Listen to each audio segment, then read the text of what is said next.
সব ফেস্টিভ্যাল শেষ হয়ে গেলেও আমাদের পেট পুজোর শেষ নেই। আগামীকাল ভাইফোঁটা ঠিকই, কিন্তু আজ থেকে তার তোড়জোড় শুরু হয়ে গেছে। ভাইয়ের আবদার, ডিনারে আজকে স্পেশাল কিছু বানাতেই হবে। তাই ভাবলাম গন্ধরাজ চিকেন বানিয়ে ফেলি। প্রথমে চিকেনগুলো ভালো করে ধুয়ে নুন আর লেবুর রস মাখিয়ে কিছুক্ষণ রেখে দিতে হবে।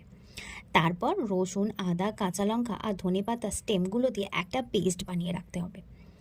এরপর একটু টক দইয়ের মধ্যে সামান্য হলুদ আর গোলমরিচ গুঁড়ো দিয়ে ভালো করে ফেটিয়ে নিতে হবে। এইবার চিকেনটার মধ্যে ফ্যাটানো টক দই, আগে থেকে তৈরি করে রাখা পেস্ট আর সামান্য সাদা তেল দিয়ে কিছুক্ষণ ম্যারিনেট করে রাখতে হবে।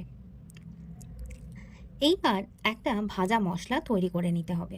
গোটা গোলমরিচ, গোটা ধনে, 3টে এলাচ, 4টে লবঙ্গ, একটা শুকনো লঙ্কা দিয়ে। এরপর ওই কড়াইতে সাদা তেল আর বাটার গরম করে তেজপাতা আর দারচিনি ফোড়ন দিতে হবে।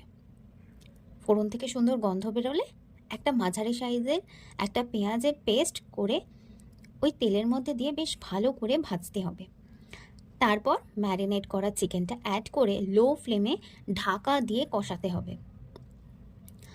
চিকেন থেকে জল ছাড়তে শুরু করলে পরিমাণ মতো নুন আর সামান্য হলুদ অ্যাড করতে হবে।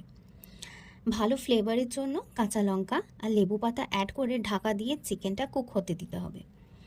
চিকেনটা ভালো হয়ে সিদ্ধ হয়ে এলে পরিমাণ মতো জ্যাগরি পাউডার আর আগে থেকে বানিয়ে রাখা ভাজা মশলা দিয়ে নামিয়ে নিলেই রেডি হয়ে যাবে গন্ধরাজ চিকেন। একদম অন্যরকম স্বাদের এই চিকেনটা। বাড়িতে সবাই স্পেশাল দিনে এটা একবার ট্রাই করে দেখতেই পারো।